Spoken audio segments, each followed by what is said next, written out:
စိတ်ပူပန်မှုကင်းအောင်ကျင့်ဆောင်ခြင်းဘုရားမြတ်စွာရဲ့အထက်ကဟောကြားဆောင်မတဲ့တရားတော်များကိုလိုက်နာကျင့်သုံးခြင်းဟာစိတ်ပူပန်မှုတွေပျောက်ကင်းအောင်ကျင့်ဆောင်ခြင်းပဲဖြစ်တယ်စိတ်ပူပန်မှုတွေကြောင့်မို့လို့လောကလူသားတွေဟာသံဃာဒုက္ခကိုမရနိုင်ပဲရှိနေကြရည်သည့်လူမျိုးရည်သည့်နိုင်ငံသားရည်သည့်ဘာသာဝင်ပဲဖြစ်ဖြစ်စိတ်ပူပန်မှုတွေနဲ့လွှမ်းမိုးနေကြ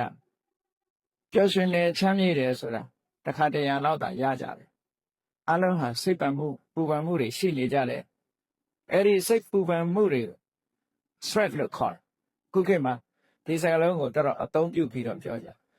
စိတ်ဖြစ်စည်းမှုတွေစိတ်ပူပန်မှုတွေလူတိုင်းမှာရှိကြဘုရားမြတ်စွာဟောကြားတဲ့စကားတော်နဲ့ပြောမယ်ဆိုလို့ရှိရင်တောကပေါ့လူတွေမှာလူတိုင်းချမ်းသာတဲ့လူရောဆင်းရဲတဲ့လူပါကြီးသူရောငယ်သူပါလူမျိုးမရွေးဘာသာမရွေးတောကဆိုတဲ့တရားနဲ့ကျင့်နိုင်တဲ့ပုဂ္ဂိုလ်ရှိကြတနေ့မဟုတ်တစ်ချိန်မဟုတ်တောကဆိုတာရောက်လာကြတဲ့ထိုတောကဟာစိတ်ရဲ့ပူပန်မှုတရားတစ်ခုပဲဖြစ်တယ်ပေါ့တောကနဲ့အတူတကွရှင်တွဲလာတဲ့တရားကတော့ဒေါသလို့ဆိုဒေါသနဲ့တောကရှင်တွဲလာတတ်တာဖြစ်သောကြောင့်လူတွေရဲ့စိတ်နှလုံးငြိမ်းချမ်းမှုဟာတောကဒေါသဝင်လာပြီဆိုလို့ရှိရင်ဆုံးရှုံးနေတာသွားတယ်ဒါကြောင့်မို့ဘုရားမြတ်စွာရဲ့တရားဓမ္မတွေအဓိကကျင့်သုံးနေထိုင်ကြခြင်းဟာစိတ်ပူပန်မှုကင်းအောင်ကျင့်ဆောင်ခြင်းပဲဖြစ်တယ်လို့ဆိုရင်မမှားဘူးလက်ရှိထင်ရှားဖြစ်နေတဲ့အချိန်ကာလမှာစိတ်ချမ်းသာမှုနဲ့စိတ်နှလုံးအေးချမ်းစွာနေနိုင်မှုကအမှန်တမ်းအရေးကြီးတယ်တောကဟာဘယ်ကြမှာရပ်သွားတယ်လဲလို့ဆိုလို့ရှိရင်အနည်းဆုံးအနာဂတ်အဆင့်ရောက်သွားပြီဆိုရင်တော့တောကရပ်တယ်ဉာဏ်နာဖြစ်သွားပြီဆိုတဲ့အချိန်မှာတော့စိတ်ပူပန်မှုဆိုတာဘယ်တော့မှမလာတော့ဘူးစိတ်နှလုံးအေးချမ်းတယ်ဒါကြောင့်မို့နောက်ပိတ်ဆုံးအနေနဲ့ပြောမယ်ဆိုရင်ဟရယတတန်တိစိတ်နှလုံးရဲ့အေးချမ်းမှုဆိုတာဟာရတ္တဖို့ပဲဆိုတာဖြစ်ပါရတ္တဖို့ဆိုတဲ့အစစ်မြင့်တဲ့တရားတစ်ခုမျက်မှောက်ပြုမိပြီဆိုလို့ရှိရင်တော့စိတ်နှလုံးပူပန်မှုပါဘယ်တော့မှမလာတော့သာဝရအေးချမ်းပြီးတော့စိတ်နှလုံးဟာငြိမ်းချမ်းတဲ့အနေအထားမျိုးကိုရရှိတယ်လို့လက်တွေ့ဘဝမှာပင်စိတ်နှလုံးငြိမ်းချမ်းအောင်ဘုန်းကြီးတို့တွေကျင့်ဆောင်လို့ရတယ်အဲဒီလိုကျင့်ဆောင်ဖို့ရအတွက်မြတ်စွာဘုရားကထိုတုတ်တန်တွေမှာနီလံပေးပြီးတော့ဟောထားမှန်မှန်ကန်ကန်ရှုမြင်သုံးသပ်တတ်ဖို့အမှန်တမ်းအရေးကြီးတယ်မှန်မှန်ကန်ကန်ရှုမြင်မှုဟာစိတ်နှလုံးအေးချမ်းမှုရဲ့အစပထမပဲစိတ်နှလုံးအေးချမ်းမှုအတွက်ကျင့်ဆောင်တာမှန်မှန်ကန်ကန်ဆင်ခြင်သုံးသပ်မှုပဲဖြစ်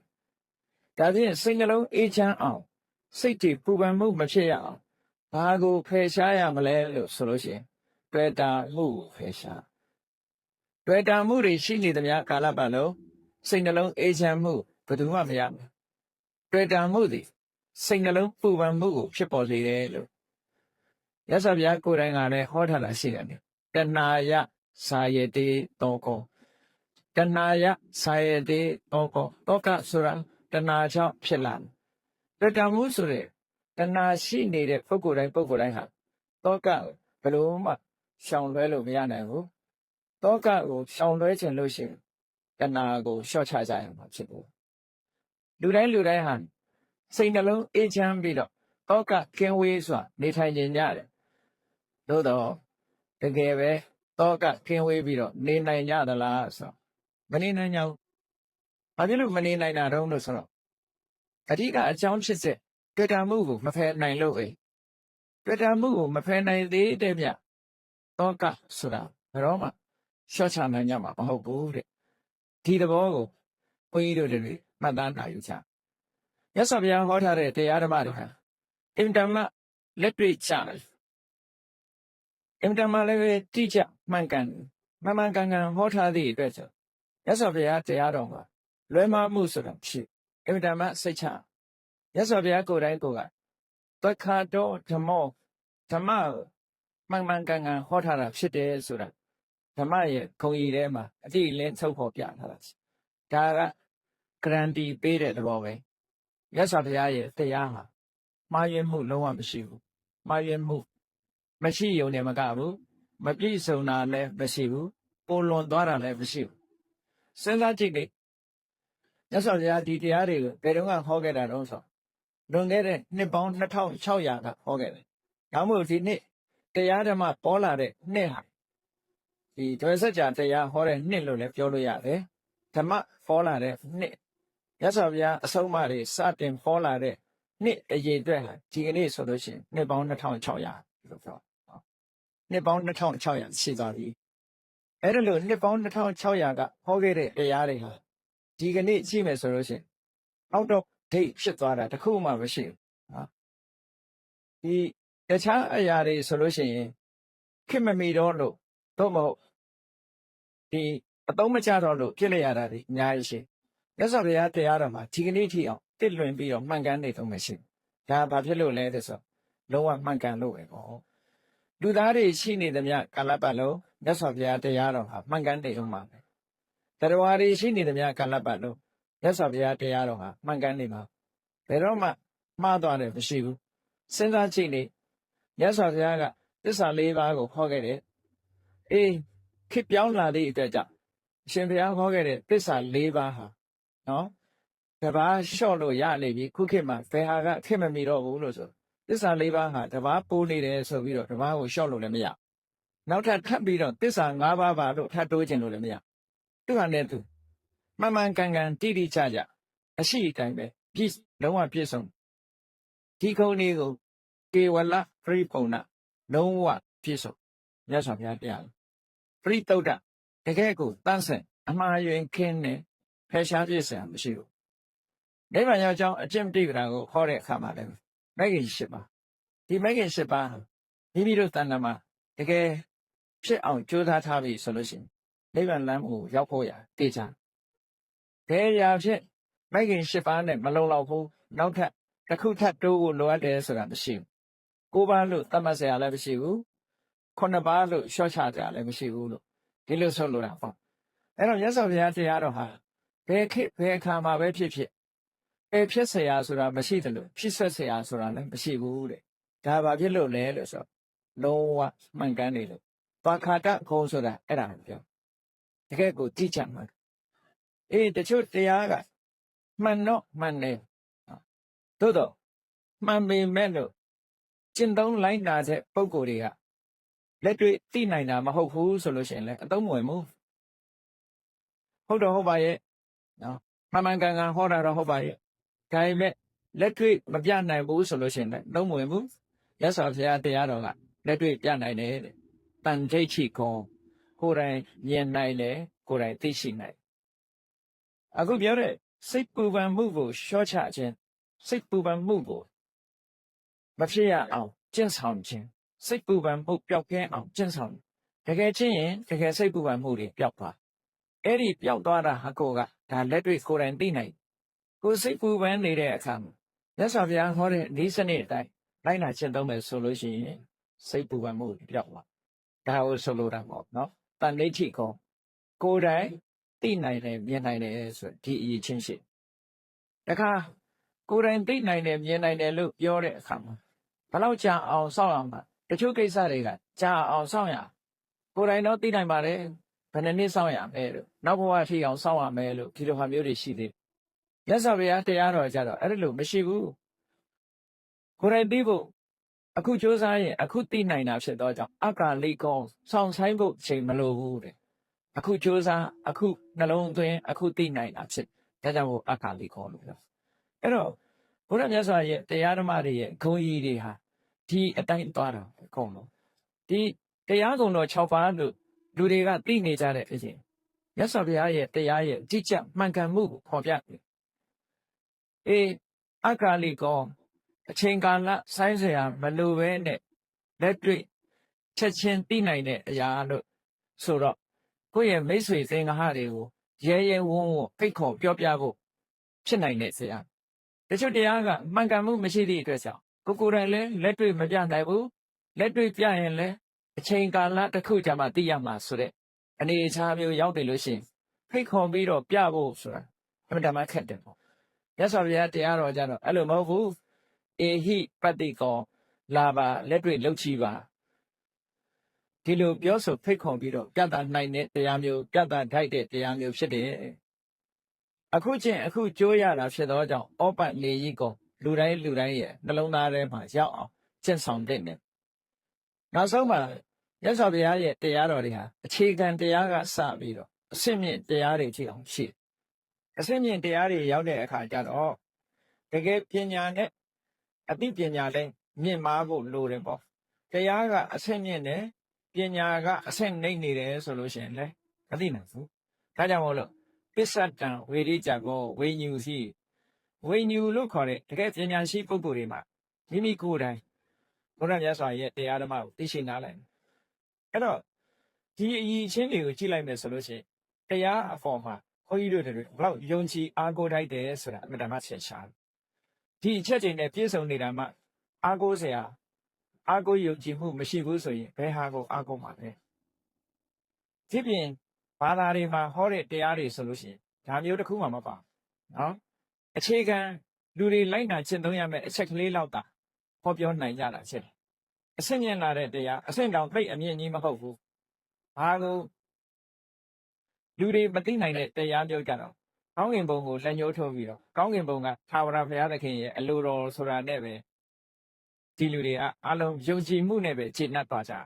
ကိုယ်တိုင်လုံးနိုင်တာတခုမှမရှိဘူးဘုရားတရားတော်ကအဲ့ဒါမျိုးမဟုတ်ဘူး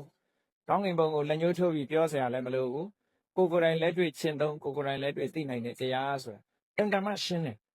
အင်တာမရှင်းသည့်အတွက်ကြောင့်တဆင့်ခံဟောပြောရတဲ့တရားမျိုးလည်းမဟုတ်ဘူးအခြားတရားတွေဆိုလို့ရှိရင်တဆင့်ခံနေကြီးပဲတဆင့်ခံတွေကိုမှမီဒီယာတာတွေကနေတဆင့်သိကြနော်အောင်သွယ်တော်တွေဆက်သွယ်မှုတွေတမန်တော်တွေ prophet တွေကနေပြီးတော့မှတဆင့်သိခွင့်ရကြတယ်ဘုရားရဲ့တရားတော်ကအဲ့လိုဈာခံပုဂ္ဂိုလ်တူဦးတယောက်မီဒီယာတာလိုအပ်တာမျိုးမဟုတ်ဘူးဟောကိုယ်တိုင်လုပ်ရင်ကိုယ်တိုင်သိနိုင်တယ်ဆိုတာအမှန်တမ်းထင်ရှားတချို့ကဘာသာတရားတွေမှာတူတူပဲနဲ့ရောပြီးတော့ပြောလို့ရှိတယ်မတူဘူးဆိုတာအမှန်တမ်းကွာမတူဘူးဆိုတာအမှန်တမ်းဘုရားဘာသာကလွဲလို့ရှိရင်တော့ဘာသာတရားအားလုံးနတ်ကိုးကွယ်တဲ့ဘာသာတွေကြီးနတ်ကိုးကွယ်တဲ့ဆိုတဲ့ကဈာထဲမှာနတ်ကြော်ရှိနော်အဲ့တော့မြန်မာပြည်ကနတ်ကိုးကွယ်တဲ့လူတွေသိတယ်လေနတ်ကိုးကွယ်ရတယ်ဆိုတာနတ်ကိုကိုယ်တိုင်တစ်ခါမှလည်းမမြင်ရဘူးနတ်နဲ့ကိုယ်တိုင်တစ်ခါမှလည်းတစ်ခါမပြောရတာဘယ်သူနဲ့ပြောတော့ဆိုနတ်ကြော်နဲ့ပဲပြောရဈာထဲမှာနတ်ကြော်နဲ့ပဲဆက်သွယ်ရအဲ့ဒီတိုင်းလည်းဘာမှမထူးနော်ဘုရားမြတ်စွာရဲ့တရားတော်ကြတော့ဒီလိုဈာခံပုဂ္ဂိုလ်ဆိုတာရှိတာဟုတ်ကိုယ်တိုင်လို့ကိုယ်တိုင်သိနိုင်တဲ့တရားဆိုတာအင်တာမတ်ရှင်းတတ်စရာကောင်းတယ်လို့ဒါမတူတဲ့သဘောကိုသိထားဖို့လိုအပ်တာပေါ့ကောင်းပြီစိတ်ပူပန်မှုတွေစိတ်ဖိစီးမှုတွေဆိုတာလူတိုင်းမှာမကင်းနိုင်တာဖြစ်တော့ကြောင့်အဲ့ဒီစိတ်ပူပန်မှုတွေမဖြစ်ရလေအောင်ဘယ်လိုလုပ်တယ်လဲအခုနိုင်ငံတကာကဒီအချက်ကိုအများကြီးစိတ်ဝင်စားနေအများကြီးစိတ်ဝင်စားလို့ဘာသာရပ်တစ်ခုတောင်မှတီထွင်ပြီးတော့ဘုရားရဲ့တရားတော်ကိုနောက်ကနေလိုက်ပြီးတော့ဘာသာရပ်တစ်ခုအနေနဲ့တက္ကသိုလ်မှာသင်ကြားတဲ့ဘာသာရပ်တစ်ခုအနေနဲ့သင်ပြနေတာတောင်ရှိသူတို့ဘာသာရပ်ကိုအတူကောက်နာမည်ပေးထားတဲ့အခါကျတော့ MBSR လို့နာမည်ပေးထားတယ် MBSR ဆိုတာ mindfulness based stress reduction လို့ခေါ် M ဆိုတာ mindfulness B ဆိုတာ base နော် S ဆိုတာ stress R ဆိုတာ reduction mindfulness based stress reduction ဆိုတာဘာပြောတာလဲတတိကိုအခြေခံပြီးတော့စိတ်ဖိစီးမှုစိတ်ပူပန်မှုတွေကိုလျှော့ချခြင်းလို့ပြောတာအဲ့ဒါကတတိပဒံကျင့်စဉ်ကိုဖော်ထုတ်တာပဲဖြစ်တယ်ဒီကျင့်စဉ်ကဘယ်ကလာတာလဲလို့ဆိုရင်ဘုရားရဲ့ဒေသနာတော်တွေကပါအဲ့တော့နိုင်ငံခြားတိုင်းတစ်ပါးဘုရားဘာသာမဟုတ်တဲ့ပုဂ္ဂိုလ်တွေတောင်ဘုရားမြတ်စွာရဲ့တရားဓမ္မနဲ့ပတ်သက်ပြီးလက်ခံကျင့်သုံးလာမှုတွေဒီကနေ့ရှိအဲ့ဒါတွေကိုလည်းဘုရားကိုယုံကြည်ကိုးကွယ်တဲ့ဘုရားဘာသာဝင်တွေဟာအလှူဒါနလေးလုံးယုံနဲ့တီလာလေးဆောက်တည်ယုံနဲ့ဒီလိုကျင့်တတ်ပြီးတော့မနေကြပဲနဲ့အလှူဒါနလည်းလုပ်ရမယ်တီလာလည်းဆောက်တည်ရမယ်အခုပြောတဲ့စိတ်ပူပန်မှုတွေကိုလျှော့ချတဲ့လက်တွေ့ကျင့်ဆောင်မှုတွေလည်းလုပ်ဖို့လိုအပ်တယ်အဲ့ဒါမှရသော်ဘုရားရဲ့အဆုံးမဩဝါဒပြည့်စုံမှုဖြစ်တယ်ပေါ့ဒါကြောင့်မို့ဒီစိတ်ပူပန်မှုကိုလျှော့ချကျင့်မယ်ဆိုလို့ရှိရင်ဘယ်လိုကလိမ့်စကျင့်ရသော်ဘုရားဟောထားတဲ့ တုတ်တန်တစ်ခုကိုခြေခံပြီးတော့ဘုန်းကြီးတို့ဒီနေ့ရှင်းပြီးတော့ပြောဘယ်လိုငမ်းမဲ့လို့အရေးကြီးဆုံးမြတ်စွာဘုရားကမဂ်ကင်၈ပါးဆိုတာလမ်းခင်းပြထားတာရှိနော်လမ်းခင်းပြထားတယ်အားလုံးသိကြတယ်လေမဂ်ကင်၈ပါးဆိုတာဟောအခုတည်းတည်းအင်တန်မှဆက်သွယ်ပြီးတော့ဟောကြားထားတဲ့တရားတခုမဂ်ကင်၈ပါးကိုအရင်သဘောပေါက်အောင်ပြောရမယ်မက္ခဆိုတဲ့ရဲ့အဓိပ္ပာယ်ကစပြီးပြောမက္ခကို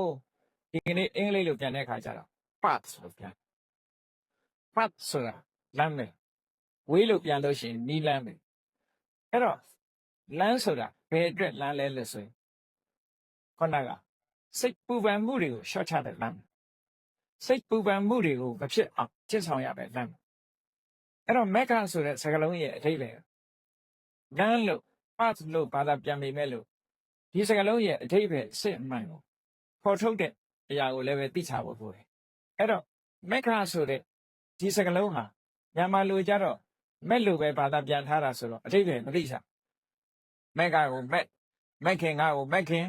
ဒီလိုပဲသုံးနေတာဆိုတော့ဒီစကားလုံးရဲ့အဓိပ္ပာယ်ရှင်းရှင်းလင်းလင်းမသိနဲ့အဲ့တော့မက္ခဆိုတာဘာရဲ့နာမည်လဲလို့ဆိုလို့ရှိရင်ရှစ်ခုကိုပေါင်းထားတဲ့အမည်တစ်ခုဖြစ်ခုခေတ်စကားနဲ့ပြောမယ်ဆိုရင် 8and 1ပေါ့နော်ရှစ်ခုကိုတစ်ခုတည်းလောက်ထားတယ်ရှစ်ခုရဲ့အပေါင်းကိုမက်ကလို့ခေါ်ဆိုတော့မက်ကဆိုတာတစ်ခုစီကိုမခေါ်ဘူးရှစ်ခုပေါင်းတာမှခေါ်ဆိုပါစို့ဥပမာမဲ့တစ်ပင်ဆိုတဲ့အမည်ဟာအားလုံးကိုခြုံခေါ်တဲ့အမည်ဖြစ်တယ်တစ်ခုစီခွဲလိုက်မယ်ဆိုလို့ရှိရင်တစ်ပင်မှာဘာရှိတယ်ဆိုအမြင့်ရှိတယ်ပင်စီရှိအကိုင်းရှိအခက်ရှိအရွက်ရှိအပွင့်ရှိအသေးရှိအဲ့ဒါတွေအကုန်ပေါင်းလိုက်တဲ့အခါမှာတစ်ပင်ဆောင်ဖြစ်တာလေတစ်ခုတည်းကိုတစ်ပင်မခေါ်ဘူးအမြင့်ကိုမေးရင်ဒါကအမြင့်ပဲတစ်ပင်မဟုတ်ဘူးပင်စီကိုပြောပြန်တော့ဒါကပင်စီပဲတစ်ပင်မဟုတ်ဘူးအကိုင်းကိုထောက်ပြန်ရင်ဒါကအကိုင်းပဲတစ်ပင်မဟုတ်ဘူး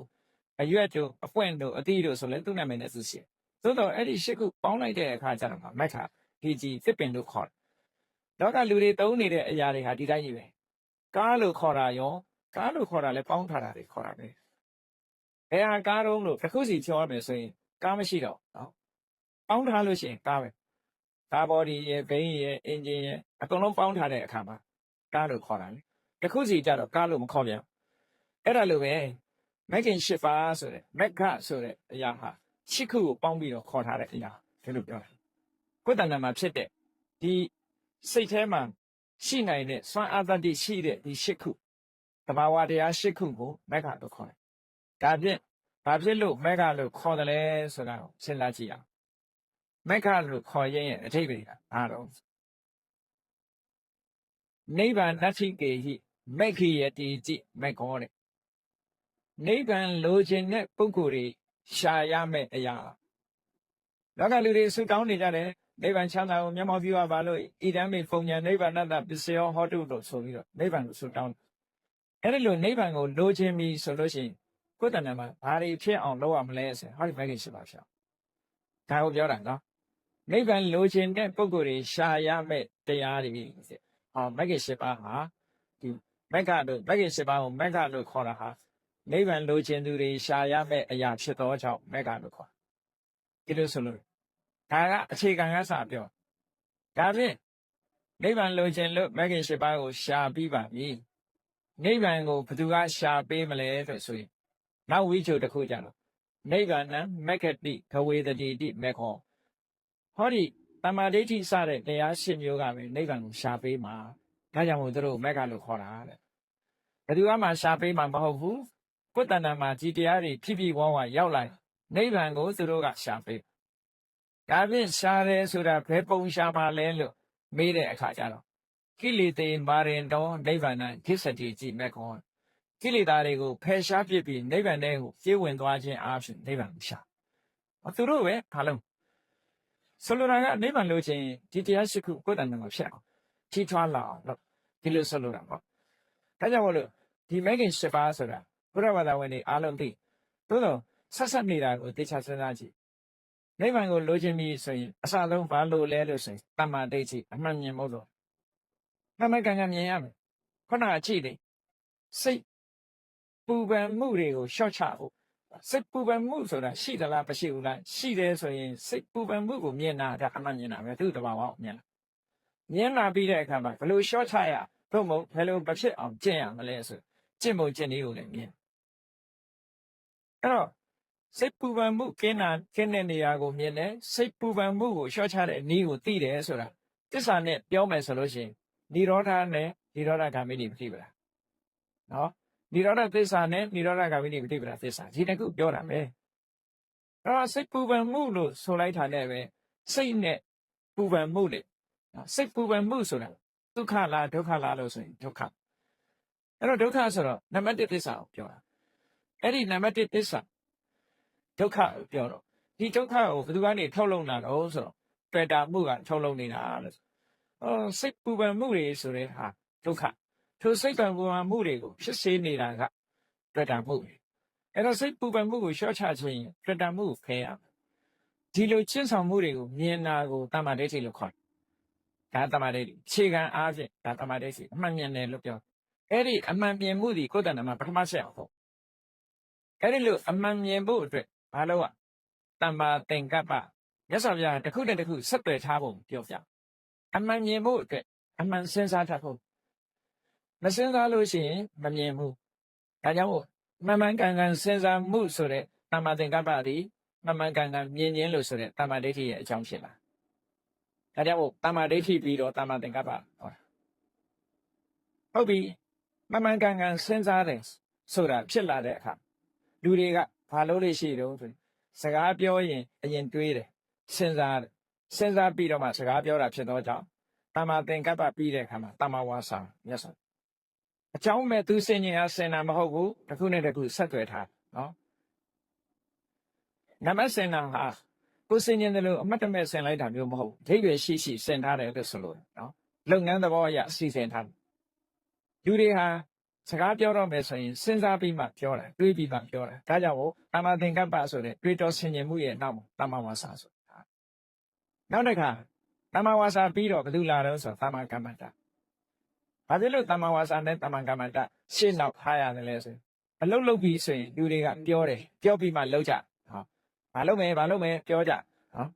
လုပ်မယ်လို့ပြောပြီးတဲ့အခါမှာလုပ်တာဖြစ်တော့ကြောင့်တမ္မာဝါစာပြီးမှတမ္မာကမ္မန္တလို့လာအဲ့တော့အပြောတဲ့အလုပ်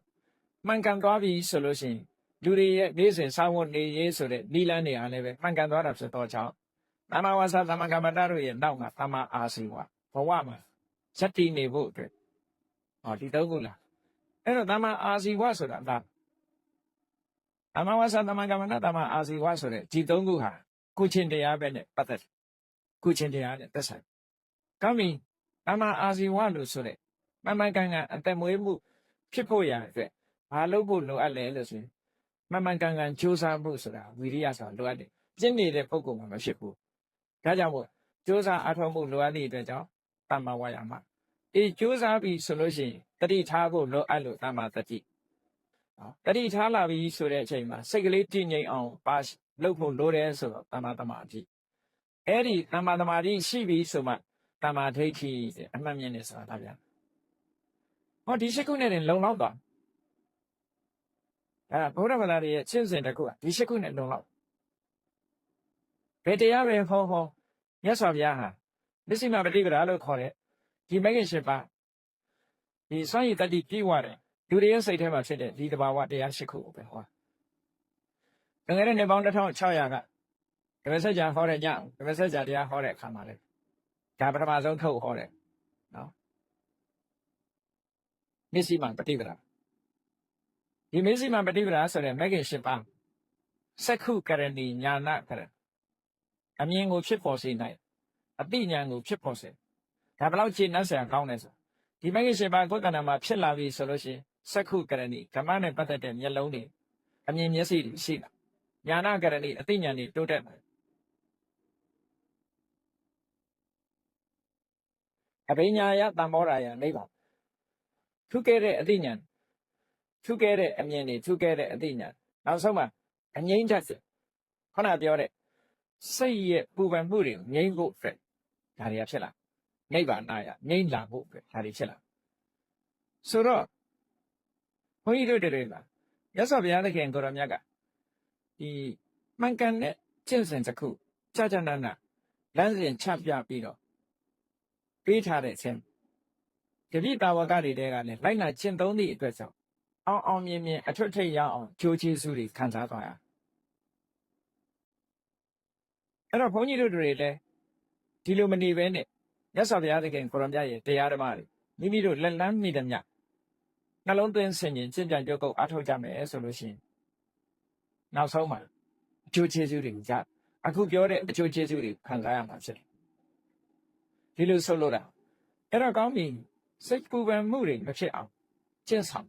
စိတ်ပူပန်မှုတွေပျောက်အောင်ပျောက်ကင်းအောင်ကျင့်ဆောင်မယ်ဆိုလို့ရှိရင်ဘာလုပ်ရလဲခြေခံကသမ္မာဝါစာသမ္မာကမ္မန္တသမ္မာအာဇီဝဆိုတဲ့ကိုချင်းတိလကိုချင်းတိလဆိုတာလူမှာတစ်ဖက်သားနဲ့စကားပြောဖို့အတွက်လှုပ်ဆောင်ဖို့အတွက်အရေးကြီးတဲ့အချက်နှစ်ခုရှိဘာလို့ဆိုနှုတ်ရကိုယ်နော်တခုနဲ့တခုပြောပြီးဆိုရင်ပြောတယ်လုပ်တယ်ဒီနှစ်ခုဟာဆက်သွယ်မှုနဲ့ပတ်သက်လာစိတ်ထဲဖြစ်တာကိုဒီနေရာမှာမပြောဘူးအဲ့တော့နှုတ်နဲ့ချုပ်ပြောပြီးဆိုတဲ့အခါနှုတ်ကိုစီကံထားဖို့လိုရတယ်တမ္မာဝါစာဆိုတာနှုတ်ကိုစီကံထားတယ်လူတွေကပြောကြတယ်ကစားဆိုတာတဲ့သမင်းစားဖို့နဲ့စကားပြောဖို့ထားတယ်မဟုတ်ဘူးလားဆိုဟုတ်တာပေါ့နော်ကစားကဘာလုပ်ထားတော့သမင်းစားဖို့ရဲ့စကားပြောဖို့ရဲ့ဒီတော့ဟုတ်ပြီသမင်းစားဖို့ဆိုတဲ့အခါမှာစားကြရာတွေရှောက်စားရင်ကျမကြီးမထိခိုက်ဘူးလားထိခိုက်တယ်ဗဇက်ကလည်းပဲပြောချင်ရာတွေရှောက်ပြောမယ်ဆိုလို့ရှိရင်မထိခိုက်ဘူးလားထိခိုက်တယ်ဒါကြောင့်မို့စားချင်ရာတွေစားလို့လည်းမဖြစ်ဘူးပြောချင်ရာတွေပြောလို့လည်းမဖြစ်ချိကန်ထားဒီလိုဆိုအဲ့ဒီစနုပ်ကိုစီကံထားတာကိုပဲတမ္မာဝါစာလို့ခေါ်တယ်ဘယ်လိုစီကံချက်တွေထားတော့ဆိုလိမ့်မပြောဘူးမှန်နာကိုပဲပြောတယ်နော်လိမ့်မပြောဘူးမှန်နာကိုပဲပြောခုံးမတိုက်ဘူးတူးနဲ့တူညင်ညွတ်အောင်ပဲပြောတယ်ဆက်ရည်တိုင်းထွာကျန်တဲ့စကားကိုမပြောဘူးရင်ကျေးတိမ်ဝိဆိုပြောတရားလက်လွတ်စကားတွေကိုမပြောဘူးအကျိုးရှိတဲ့စကားကိုသာပြောမယ်ဟောဒါနှုတ်ရစီကံချက်အဲ့ဒါဆိုရင်တမ္မာဝါစာအခြေခံကောင်းပါနာမကမ္မတဆိုတာလည်းပဲကိုဒီလျောက်လုပ်တဲ့အခါနော်သူများအသက်ကိုယ့်ရဲ့လုပ်ရကြောက်တစ်ဖက်သားအသက်ဆုံးရှုံးသွားတာမျိုးမဖြစ်စေရတစ်ဖက်သားပစ္စည်းဥစ္စာတွေဆုံးရှုံးသွားတာမျိုးမဖြစ်စေတစ်ဖက်သားစိတ်ထိခိုက်သွားအောင်မလုပ်အောင်ဟောသုံးခုပဲအာနာတိပါဒအာရိနာဒါနာကာမေတုမိစ္ဆာစာဟာတရားရှောင်လိုက်လို့ရှိရင်တမ္မာကမ္မတဖြစ်အဲ့ဒီပြောခဲ့တဲ့ဒီဝစီထုစရိုက်၄မျိုးကာယထုစရိုက်၃မျိုးပေါင်းလိုက်တော့9ခုအဲ့ဒီ9ခုနဲ့အသက်မွေးဝမ်းကြောင်းမလုပ်ဘူးဆိုလို့ရှိရင်တမ္မာအာစီဝလည်းဆိုလို့နော်အဲ့ဒါကမဂ္ဂင်၈ပါးထဲမှာအခြေခံ၃ခုရသွားဒါစတင်လုပ်တဲ့အခါနံပါတ်1သီလဝိတုဒ္ဓိနှုတ်ကိုစီကံထားတယ်ကိုယ်ကိုစီကံထားနှုတ်စီကံကိုစီကံတိုင်းနေ့စဉ်အသက်မွေးမှုအတွက်ဆောင်ရွက်တယ်ဟောဒါဆိုလို့ရှိရင်သီလဝိတုဒ္ဓိတမ္မာအားဖြင့်လုံခြုံသွားပြီဉာဏ်တန်ခါတွေကြတော့ဘုန်းကြီးတွေဉာဏ်တွေကြတော့ကြီးတယ်ပို့သွားလူ့ချောင်းလေးအနေနဲ့ဒီလောက်ဆိုလုံလောက်သွားနော်လုံလောက်တော့ဒါကိုချင်းသီလပေါ့ခြေခံလိုက်ဘယ်ရာပဲလုံကိုယ့်ရဲ့အခြေခံဆိုတာရှိရတစ်ခုခုပေါ်မှာရပ်တည်ပြီးတော့မှလုပ်လို့ရသီလအားလုံးအတွက်အခြေခံတစ်ခုပဲပေါ့မဂ္ဂင်၈ပါးကိုကျင့်မယ်ဆိုလို့ရှိရင်သီလအခြေခံဖြစ်တဲ့သီလကိုအရင်စောင့်ကြည့်ချအဲကြောင့်မို့စိတ်ရဲ့ပူပန်မှုတွေကိုတကယ်ပြောင်းအောင်လုပ်တော့မယ်ဆိုလို့ရှိရင်ကိုချင်းသီလကအစဒါတကယ်ပြောင်းအောင်လုပ်ကကနာအတွင်းတတ်တာအောင်လုပ်တဲ့နည်းတွေခုခေတ်ပြောတာလို့ဆေးမီးတို့ပေါ့နော်ဆေးမီးတို့နဲ့ကုချင်တယ်ဆိုလို့ရှိရင်မြတ်စွာဘုရားခေါ်တဲ့တရားကိုနှလုံးသွင်းယုံတာမန်နှလုံးသွင်းဆင်ခြင်ယုံနဲ့တော့တည်ငါအေးချမ်းသွားတယ်မြတ်စွာဘုရားတရားတော်ဟာစနစ်တကျအခုတွေးအခုပြောင်းဆိုပါတော့တောကဖြစ်နေတယ်ဒီစုံတစ်ခုဆုံးရှုံးသွားလို့တောကဖြစ်တယ်ဆွေတဲ့မျိုးတွေကနော်မိမိတို့ခင်မင်ရတဲ့ပုံကိုယ်တူဒုက္ခရောက်လို့ဆုံးမသွားလို့တောကရောက်ရတယ်ဆိုတဲ့အခါမှန်ကန်ကန်တွေးလိုက်တယ်ဆုံးရှုံးရလေခြင်းလို့စဉ်းစားနေမယ်ဆိုရင်တောကပိုးလာအော်အရာခသိန်းဟာတက်ရှိတက်မဲ့ဘယ်အရာမှမမြဲဘူးအားလုံးဟာဒီနေ့ကိုတည်ဆုံးကြရတာပဲဘဝဆိုတာကံပေးသမျှနေရတာဒုက္ခနဲ့သူပဲလို့တွေးကြည့်လိုက်ပါ အခုတွေးအခုသက်တာသွားအဲ့ဒါလို့မတွေးလို့ရှိရင်မသက်တော့ဒါစိတ်ပူပန်မှုကိုရှော့ချတဲ့နေ့တည်းကိုယ်မှာတန်ဖိုးရှိတဲ့ပစ္စည်းတစ်ခုပျောက်သွားတယ်ဖြစ်ရလေခြင်းတို့စိတ်ထဲမှာရှူကြုံမရဖြစ်နေလို့ချင်းတောက်ကနေလာစိတ်ပူပန်မှုတွေညားတယ်အဲ့ဒါလို့မတွေးပဲနဲ့ဟိုဘဝဆိုတာဒီပစ္စည်းကိုအားပိုင်နေဆိုတာတခဏပစ္စည်းသင်္ခါရလူသင်္ခါရငါကရဲ့လည်းပစ္စည်းဆွန့်လိုက်ရတာပဲပစ္စည်းကတော့လည်းငါ့ကိုဆွန့်သွားတာပဲဘယ်ရာမှမမြဲဘူးလို့မြတ်စွာဘုရားဟောထားတာပဲမမြဲတဲ့နောက်မှာတောကဖြစ်နေလို့အပူပဲလို့စဉ်းစားလိုက်တာနဲ့ဟောပူပန်မှုကပျောက်မြတ်စွာဘုရားကိုယ်တိုင်ကလည်းပဲဒီနည်းကိုဟောတာတရားတောင်းတဲ့စကားလုံးနဲ့ပြောရမယ်ဆိုရင်ယံကိစီဘူတံသင်္ခတံဘာလောကတံတံဝတ္တမာပတ်လို့ဇီတိနေချံချံဝိသတိမြတ်စွာဘုရားဟောအကြောင်းတရားတွေကစုပေါင်းပြီးတော့ဖန်တီးထားတဲ့အရာတစ်ခုမပြတ်ရအောင်မပြောင်းရအောင်ဘယ်သူတတ်နိုင်ပါလဲတဲ့ဘယ်သူမှမတတ်နိုင်မဖြစ်နိုင်ကံကုတ္တထလဘဒီအခြေအနေမျိုးကိုငါမှဘာလုပ်နိုင်မှာလဲမတတ်နိုင်မှာဗမာတွေလည်းပြောတယ်ရှိဗမာလိုကံကုတ္တထလဘဆိုဘာတတ်နိုင်မှာလဲနော်မတတ်နိုင်ဘူးမတတ်နိုင်တာကိုမတတ်နိုင်တဲ့သဘောကိုဆင်ញင်စဉ်းစားလိုက်ရင်တော့ကရော့သွားဒီလိုဆိုလိုတာပေါ့နော်ဒါကတဲ့ငါအားဖြင့်ပြည်ငြိမ်းမှုအတွက်ဆိုင်ရာအကြောင်းလေးတစ်ခုနဲ့ဖြည့်ရှင်းတဲ့နေစနစ်ခုနထာဝရဖြည့်ရှင်းခြင်းပြီဆိုရင်တော့တိလကစပြီးတဲ့အခါတိလဝိတ္တုဖြစ်ပြီးစိတ်ဒီကိုချင်းတရားကောင်းလာပြီဆို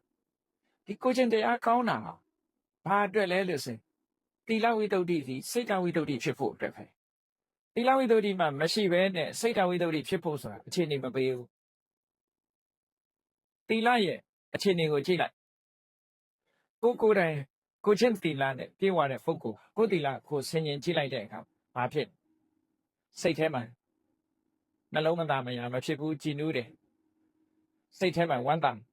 အဝိပတိသာရစိတ်ဆင်းရဲတာမဖြစ်ဘူးငါးပါးတိလလုံလို့ငါးပါးတိလလုံတယ်လို့တွေးလိုက်တာနဲ့စိတ်ဆင်းရဲမှုဆိုတာမဖြစ်ဘူးစိတ်နှလုံးဟာကြည်သာနေအဲ့ဒီစိတ်နှလုံးကြည်သာမှုသည်ပါမောက္ခဝမ်းမြောက်ဖို့လေဝမ်းမြောက်မှုဖြစ်စေပါမောက္ခဝမ်းမြောက်မှုကပီတိလို့ဆိုတဲ့နှစ်သက်ခြင်းနဲ့မှုကိုဖြစ်စေပီတိဆိုတဲ့နှစ်သက်ခြင်းနဲ့မှုကပတ္တတိလို့ခေါ်တဲ့ကိုယ်စိတ်ငြိမ်းချမ်းမှုကိုဖြစ်စေပတ္တတိဆိုတဲ့ကိုယ်စိတ်ငြိမ်းချမ်းမှုသည်ဒုက္ခလို့ခေါ်တဲ့ချမ်းသာမှုဖြစ်စေဒုက္ခလို့ဆိုတဲ့ကိုယ်ချမ်းသာမှုစိတ်ချမ်းသာမှုရလာလို့ရှင်စိတ်ကြည်ငြိမ်မှုလို့ဆိုတဲ့တမာတိကိုဖြစ်စေစိတ်တဝိတ္တုဆိုတာတမာတိကိုပြောတာစိတ်ကလေးငြိမ်းလာတယ်ဆိုတဲ့ပုံကိုတယောက်ကချမ်းသာမှာမချမ်းသာဘူးဆိုရင်စိတ်မငြိမ်ဘူးလေမကောင်းမှုဒုစရိုက်တွေလောက်ထားတဲ့ပုံကိုတယောက်ဟာပူပန်နေရသည့်အတွက်ကြောင့်ခုနပြောတာတွေဆုံးရှုံးတယ်ပြန်တွေးလိုက်တိုင်းစိတ်မချမ်းသာဖြစ်တယ်စိတ်မချမ်းသာဖြစ်တဲ့အတွက်ကြောင့်ဝမ်းမြောက်မှုဆိုတာကင်းမဲ့တယ်ဝမ်းမြောက်မှုမရှိလို့ပီတိဆိုတာမလာဘူးပီတိမလာလို့ပတ္တတိဆိုတဲ့ငြိမ်းချမ်းမှုတွေမဖြစ်ဘူးငြိမ်းချမ်းမှုမဖြစ်တဲ့အတွက်ကြောင့်ဒုက္ခကိုချမ်းသာမှုစိတ်ချမ်းသာမှုမရှိဘူးစိတ်မှမချမ်းသာတဲ့ပုဂ္ဂိုလ်တရားမှာစိတ်တည်ငြိမ်မှုဆိုတဲ့တမာတိဘယ်မှာဖြစ်မလဲဒီအိဗယ်ပြောဒါကြောင့်မို့လို့တိလဒီထက်ဆက်သွယ်သွားပဋိစ္စသမုပ္ပါဒ်တို့ပဲသူကလည်းဆက်သွယ်မှုတွေရှိတယ်လို့ဒီလိုပြောတာနော်ဆက်သွယ်နေဒါကြောင့်မို့လို့မဂ္ဂင်၈ပါးထဲမှာတမ္မာဝါစာတမ္မာကမ္မန္တတမ္မာအာဇီဝဆိုတဲ့ကိုချင်းတိလဘယ်ကိုဥတည်သွားတာလို့ဆိုတမာတိကိုဥတည်တမာတိရသွားပြီဆိုလို့ရှိရင်စိတ်တဝိတ္တုဆိုတာဖြစ်လာစိတ်ကလေးစင်ကြယ်တယ်လို့ပြောတာကစိတ်တည်ငြိမ်မှုကိုပြောတာစိတ်တဝိတ္တုဆိုတာတမာတိကိုပြောတာတဲ့ကဲတမာတိကဘယ်နှမျိုးရှိတုံးလို့ဆိုရင်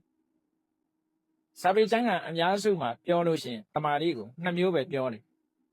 ဥပ္ပစာရတမာတိနဲ့အပ္ပနာတမာတိအပ္ပနာတမာတိဆိုတာတို့ချုပ်ပြောရလို့ရှိရင်စံတရားရထားတဲ့အခါမှာအာယုန်နဲ့စိတ်ကိုညှိမြုပ်ထားနိုင်တဲ့တမာတိမျိုးဖြစ်လို့အပ္ပနာတမာတိဆန္ဒတမာတိလက်စိတ်ဖို့စိတ်ရလာလို့ရှိရင်လည်းပဲအာယုန်နိဗ္ဗာန်ဆိုတဲ့အာယုန်ထဲမှာစိတ်ဟာမြုပ်သွားလို့မြုပ်ထားလို့အပ္ပနာတမာတိလို့ခေါ်တယ်အဲ့ဒီဆန်တို့မဖို့တို့တဲ့အနိကမှာရှိတဲ့တမာတိမျိုးကြောင့်ဥပ္ပစာရတမာတိလို့ခေါ်တယ်အဲ့ဒီတမာတိ2မျိုးလုံးကိုစိတ်တဝိတ္တုလို့ဒီလိုပြောတာဒါကဝိပဿနာရှင်းစဉ်နဲ့မဆိုင်မဲနဲ့အောင်မြင်တဲ့အဓိပ္ပာယ်နဲ့ပြောတဲ့စကားလုံးဥပ္ပစာရတမာတိအပ္ပနာတမာတိ2မျိုးစီစိတ်တဝိတ္တုအဲ့ဒီထဲမှာနောက်ထပ်ဖြည့်မယ်ဆိုလို့ရှိရင်ဘာဖြစ်ရမလို့ခဏိကတမာတိလို့ခေါ်တယ် ခဏိကသမာဓိဆိုတာဝိပဿနာနဲ့ပတ်သက်လာတဲ့ဖြစ်ပေါ်လာတဲ့သမာဓိတရားကိုအနိစ္စလက္ခဏာကိုဖြစ်ခိုက်ကလေးကိုရှုပြီးတော့ရှုတဲ့အခိုက်ကလေးမှာတည်ငြိမ်သွားတဲ့သမာဓိချုပ်ခိုက်ကလေးမှာရှုတဲ့အခိုက်လေးမှာတည်ငြိမ်သွားတဲ့သမာဓိဖြစ်တိုင်းချုပ်တိုင်းရှုနိုင်သွားပြီဆိုလို့ရှိရင်ဖြစ်ခိုက်ကလေးမှာဖြစ်လိုက်တယ်ချုပ်ခိုက်ကလေးမှာဖြစ်လိုက်တယ်ဖြစ်တိုင်းချုပ်တိုင်းဒီသမာဓိလေးကစင်စဲမပြတ်ဖြစ်သွားပြီဆိုလို့ရှိရင်ဒါခဏိကသမာဓိလို့ခေါ်တယ်ခဏကလေးတစ်ခါတည်းဖြစ်တဲ့သမာဓိကိုခဏိကသမာဓိခေါ်တာမဟုတ်ဘူးနော်အင်အားရှိတာစင်စဲမပြတ်မမြဲတဲ့သဘောတွေကိုဆင်ញင်စဉ်းစားတဲ့အခါမှာဖြစ်ခိုက်ကလေးကိုလည်းသိဖို့အတွက်စိတ်ကလေးကငြိမ်သွားတယ်ချုပ်ခိုက်ကလေးဆိုတဲ့အာယုံလေးပေါ်မှာလည်းစိတ်ဆင်းရငြိမ်သွားတယ်ဖြစ်ခိုက်ချုပ်ခိုက်တိမ်တန်းကလေးထိအောင်ဒီသမာဓိကစက်တိုက်ဖြစ်နေတယ်ဆိုရင်သူကလည်းအင်အားကောင်းတဲ့သမာဓိတစ်မျိုးဖြစ်လာတယ်ဒီလိုပြောအဲ့ဒီခဏိကသမာဓိဟာနာဟိခဏိကသမာဓိဝိနာဝိပဿနာနာမသံဘဝေတိတဲ့ခဏိကသမာဓိမပါဘဲနဲ့ဝိပဿနာမဖြစ်ဘူးဆိုတော့ခဏိကသမာဓိဆိုတာဝိပဿနာသမာဓိကိုပြောတာလို့ပြောရင်လည်းရနော်အပ္ပနာသမာဓိဥပ္ပစာရသမာဓိတို့ဆိုတာကသမထသမာဓိတွေကိုပြောတာသမထကျင့်စဉ်ကရတဲ့သမာဓိတွေကိုပြောအပ္ပနာသမာဥပ္ပစာရသမာဓိနဲ့အပ္ပနာသမာဓိကသမထကျင့်စဉ်နဲ့သက်ဆိုင်ခဏိကသမာဓိဆိုတာဝိပဿနာနဲ့သက်ဆိုင်ဝိပဿနာဉာဏ်နဲ့ရှင်တွဲလာတဲ့ဒီသမာဓိဟာဒါလည်းဆက်ရှုမှတ်နိုင်လာပြီဆိုတဲ့အခါမှာသူကအင်အားတွေကောင်းလာစင်စက်မပြတ်ဖြစ်နော်စင်စက်မပြတ်ဖြစ်သို့တော့ဖြစ်ခိုက်ကလေးတွေမှာဖြစ်တာဖြစ်တော့ကြောင့်အားလုံးစုလိုက်တဲ့အခါစင်စက်မပြတ်ဖြစ်နေတာဖြစ်တော့ကြောင့်အင်အားရှိတဲ့သမာဓိတစ်မျိုးဖြစ်လာ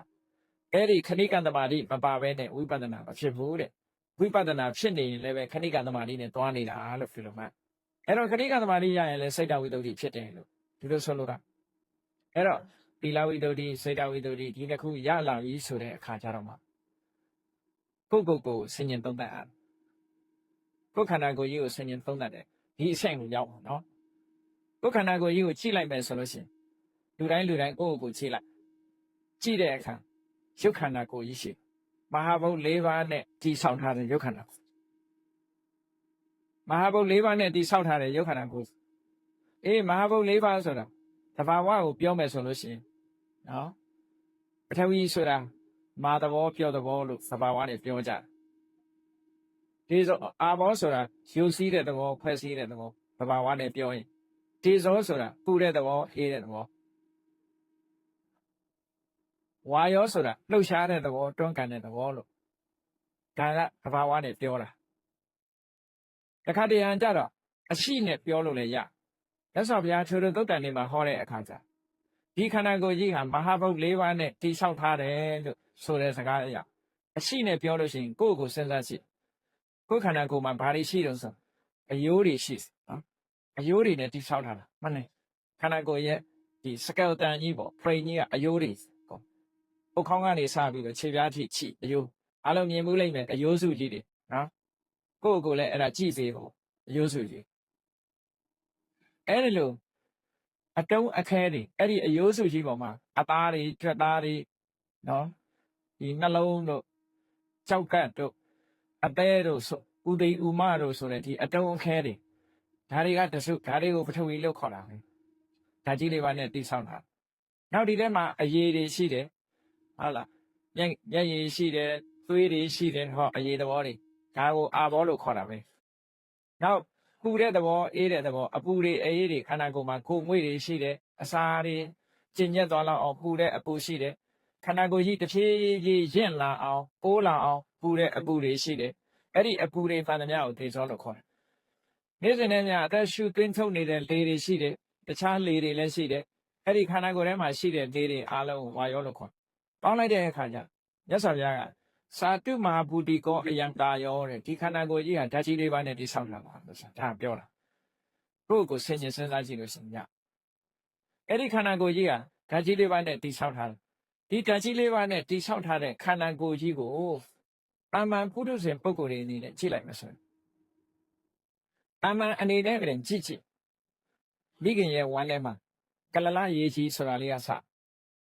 အင်တာမသိငယ်တဲ့အဆက်အပြောက်ကလေးတဲမှာဂရေကြည်ပြီးတော့စကလလရေကြည်ကနေပြီးတော့နော်အမြုပ်ကနေပြီးတော့သားတစ်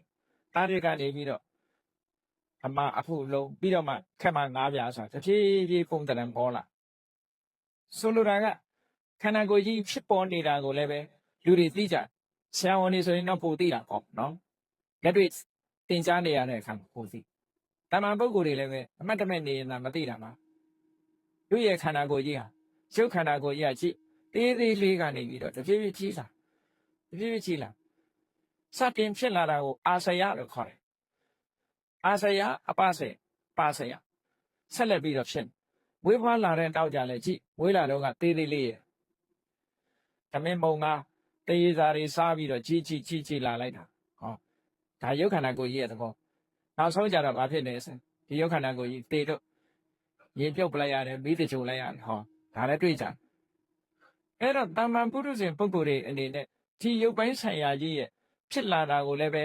မြင်လို့ရတယ်နောက်ဆုံးကျက်သွားပြီးတော့ရေမြုပ်တင်းကြိုလိုက်ရလို့ပျက်စီးသွားတဲ့အနေအထားမျိုးတွေနဲ့မြင်နေရတော့ဒီရုပ်ခန္ဓာကိုယ်ကြီးကိုမမြဲဘူးလို့ပြောဖို့ရအမှန်တမ်းလွယ်ဒီရုပ်ခန္ဓာကိုယ်ကြီးပေါ်မှာတွေ့တာမှုတွေနော်ခင်းပြတ်ဖို့ဆိုတာဖြစ်နိုင်အမှန်တမ်းဟုတ်မစင်သားမစင်ကြရင်သာလူတွေကတကယ်စဉ်းစားဆင်ခြင်ကြည့်မယ်ဆိုတော့ဖြစ်လာတာလည်းသိရတယ်ပျက်စီးသွားတာလည်းမြင်နေရမျက်စိနဲ့တည်းပဲမြင်နိုင်တာဖြစ်သောကြောင့်ဒီရုပ်ခန္ဓာကိုယ်ကြီးရဲ့မမြဲမှုသဘောတွေဟာအတ္တမထင်ရှားတယ်ဒီလိုဆိုလို့တာနော်ဒီအတုတ္တဝါတုတ်တံမြတ်စွာဘုရားဒီလိုဟောတယ်ဒီရုပ်ခန္ဓာကိုယ်ကြီးပေါ်မှာညှင်းငွေ့လာကြတဖြည်းဖြည်းနဲ့ကြီးလာပြီးတဖြည်းဖြည်းနဲ့အိုသွားတယ်နော်တဖြည်းဖြည်းနဲ့အိုသွားပြီးနောက်ဆုံးမှသေဆုံးသွားတယ်ပြစ်လိုက်ရတယ်ဟောဒါတွေကိုကြည့်ပြီးဒီရုပ်ခန္ဓာကိုယ်ကြီးပေါ်မှာညှင်းငွေ့ဖို့တွေ့တာမှုတွေခင်းပြတ်ဖို့ဖြစ်ဖို့လွယ်တယ်ဒါဖြင့်ဖြစ်ဖို့ခက်နေတာကဘာတော့လို့ဆိုလို့ရှိရင်အသိစိတ်ကလေးပေါ်မှာကြတော့လူတွေကဖြစ်တာပြတ်တာကိုမမြင်နိုင်ကြဘူးမမြင်နိုင်သည့်အတွက်ကြောင့်အသိစိတ်ကလေးနဲ့ပတ်သက်လာတဲ့အခါကျတော့တွေ့တာမှုတွေအလွန်ကြီးတယ်မငြင်းငွေ့နိုင်ကြဟုတ်တယ်လူတွေကရုပ်ပေါ်တာငြင်းငွေ့တာစိတ်ပေါ်ကြတော့မငြင်းငွေ့လို့ရေပေါ်ရအပြင်ပြောမယ်ဆိုလို့ရှိရင်လူတွေမှာသေသွားလို့ရှိရင်ဒီဝိညာဉ်ကောင်လေးအသိစိတ်လေးတို့ဟာမျိုးဝိညာဉ်ကောင်လေးဟာဒီခန္ဓာကိုယ်ထဲကထွက်သွားပြီးတော့နောက်ဘဝဝင်စားတယ်လို့တောင်ယူဆကြတယ်လေသာဝရမြဲတဲ့အရာလို့ဒီလိုထင်ကြတာဒါအများထင်တာကိုမြတ်စွာဘုရားအဲ့ဒီစိတ်လေးပေါ်မှာညှင်းငွေ့တာကိုမညှင်းငွေ့နိုင်ကြဘူးတဲ့တတ္တဝါတွေဟာတွေ့တာမှုတွေအားချီးကြပဲလူတွေဟာကိုယ်စိတ်ကိုပြောကြငါစိတ်နော်ဒီလိုတွေ့တာမှုတွေအားချီးပြီးတော့စိတ်လေးကအိုသွားတာလည်းမရှိဘူးနော်စိတ်လေးမှာရုပ်တရံမရှိသည့်အတွက်ကြောင့်ခေါင်းဖြူတာလည်းမတွေ့ရသွားကျိုးတာလည်းမရှိဘူးဒါကြောင့်မို့လို့စိတ်ကလေးပေါ်မှာမငြင်းငွေ့ကြဘူးတော့ဒီနှစ်ခုကိုရှင်ကြည့်လိုက်ရုပ်ခန္ဓာကိုယ်နဲ့စိတ်နဲ့ဒီနှစ်ခုကိုရှင်ကြည့်လိုက်မယ်ဆိုရင်ဘယ်သူကကြာရှိတော့ရုပ်ခန္ဓာကြီးကကြာရှိကြည့်လေလူတွေဟာဝေးဖွားလာပြီးတဲ့အခါမှာတချို့ကအသက်80 90 100ထိအောင်နေလို့ရသူ့ကိုနှစ်ပေါင်းများကြီးတွေ့နေရရုပ်ခန္ဓာကိုယ်ကြီးကရှိနေရုပ်ခန္ဓာကိုယ်ကြီးကရှိနေသည့်အတွက်ကြောင့်ဒီစိတ်ကလေးကြတော့အဲ့ဒါတော့ရှိတာမဟုတ်ဘူးစိတ်ဆိုတာအခုဖြစ်ရင်အခုပြတ်သွားအခုဖြစ်ပြီးတော့အခုပြတ်သွားအဲ့တော့မြတ်စွာဘုရားကပြောတယ်ရုပ်ခန္ဓာကိုယ်ကြီးပေါ်မှာတွေ့တာရင်တွေ့တာမယ်ဆိုရင်တော်သေးတယ်တဲ့ဘာဖြစ်လို့လဲဆိုတော့ရုပ်ခန္ဓာကိုယ်ကြီးက10နှစ်အနှစ်20အနှစ်30အနှစ်40အနှစ်50 60 100တွေ့နေရတယ်စိတ်ကလေးကြတော့အဲ့ဒါတော့တောင်တွေ့တာမဟုတ်ဘူးတဲ့အခုဖြစ်ပြီးအခုပြတ်သွားနေ့အခါမှာဖြစ်တဲ့စိတ်ကညပါမလာဘူးညဖြစ်တဲ့စိတ်ကနေပါမလာဘူးနော်ဘာနဲ့ဥပမာတူတော့ဆိုရင်စိတ်ဟာမြောက်နဲ့အလားတန်တူတယ်မြောက်ဆိုတဲ့ကောင်ကတစ်ပင်ပေါ်မှာရောက်လို့ရှိရင်အငြိမ်မနေဘူးဒီတစ်ကိုင်းလှမ်းကိုင်းလိုက်ဟိုတစ်ကိုင်းဆွဲလိုက်ဒီတစ်ကိုင်းလွတ်လိုက်နဲ့တစ်ကိုင်းတစ်ခုလွတ်လိုက်နောက်တစ်ကိုင်းတစ်ခုဆွဲကိုင်းလိုက်နဲ့ဒီလိုတနေ့ကုန်ကြောက်ရက်ခန့်နေတဲ့သရဝါတကောင်အဲ့ဒါမျိုးလိုပဲစိတ်ဟာလည်းပဲဒီတိုင်းပဲတဲ့ဒီအာယုံတစ်ခုကိုလှမ်းကိုင်းလိုက်နောက်အာယုံတစ်ခုကိုပြောင်းလိုက်ဒီအာယုံတစ်ခုကိုလွတ်လိုက်နောက်အာယုံတစ်ခုကိုပြောင်းလိုက်နဲ့မြင်တဲ့အာယုံနောက်လိုက်ကြားတဲ့အာယုံနောက်လိုက်အနံ့ရတဲ့အာယုံနောက်လိုက်အရသာအာယုံနောက်လိုက်နဲ့စိတ်တွေအမျိုးမျိုးပြောင်းလဲပြီးတော့အခုတစ်မျိုးဖြစ်နေတဲ့စိတ်တွေတဲ့အဲ့ဒီသဘောကိုကြည့်မယ်ဆိုလို့ရှိရင်စိတ်ဟာဘယ်လိုမှဒီကြာရှည်တဲ့အရာမဟုတ်တဲ့အတွက်ကြောင့်စိတ်ကိုငါရဲ့အတ္တသာဝရလို့ မဆွဲလန်းနိုင်ဘူးတဲ့ဒီအချက်ကိုကြည့်မယ်ဆိုလို့လုံးဝကိုဆွဲလန်းနိုင်တဲ့အရာမဟုတ်ဘူးလို့ဒီလိုဆင်ញင်သုံးသပ်မှုကိုပြောတယ်အဲ့ဒါလို့ရှင်းရှင်းလင်းလင်းကြီးမြင်လာအောင်ရသော်များကဘာကိုနှလုံးသွင်းရမလဲစိတ်နဲ့ယုံနဲ့ကွဲကွဲပြားပြားသိလာပြီးတဲ့နောက်မှာအကြောင်းတရားတွေကိုဆင်ញင်သုံးသပ်ပေးဖို့ပဋိစ္စသမုပ္ပါဒ်ကိုရသော်များဆင်ញင်သုံးသပ်ပါတဲ့ဒါက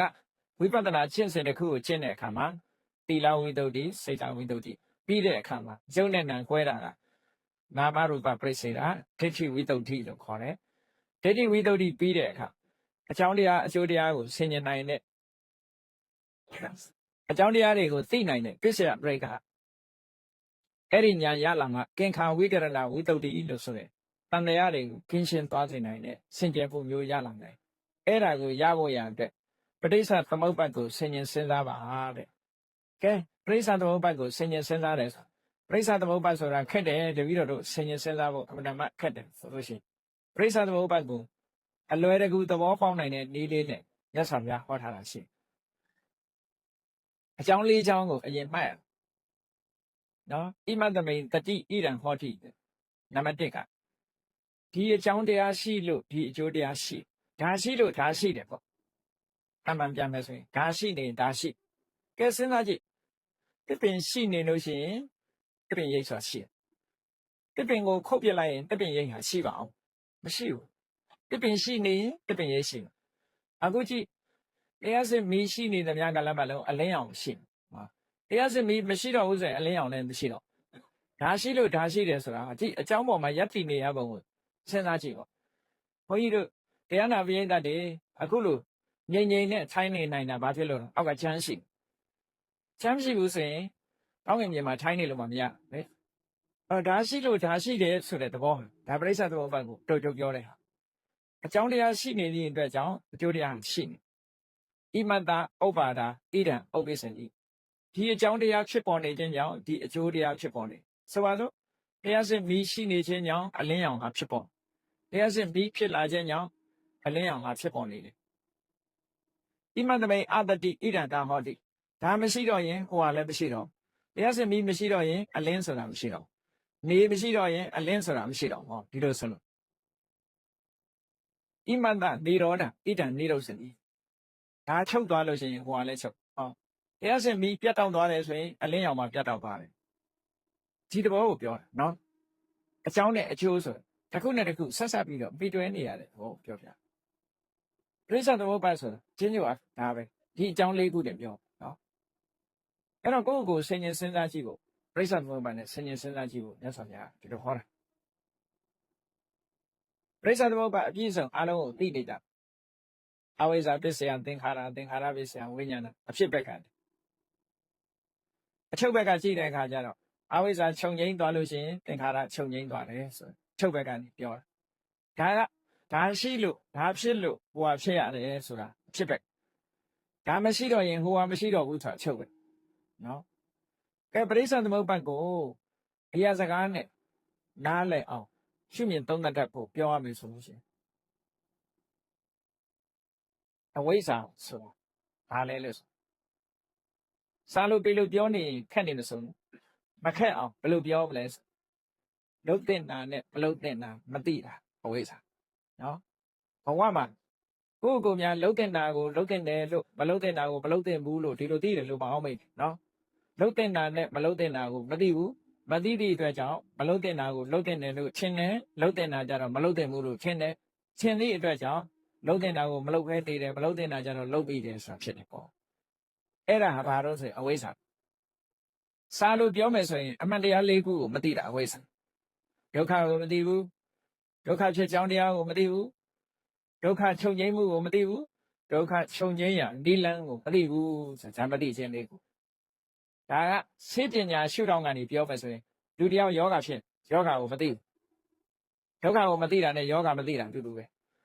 ဒီယောဂဘာကြောင့်ဖြစ်တယ်လို့မသိတာနဲ့ဒုက္ခတခုရိယကိုမသိတာတူတူပဲဒီယောဂပျောက်မှုကိုမသိတာဒုက္ခនិရောဓမသိတာနဲ့တူတူပဲပျောက်မဲ့ဆေးဝါးနိလန်းကိုမသိတာဒုက္ခនិရောဓဂါမိနိမသိတာတူတူပဲဒီလိုဆိုလို့လားနော်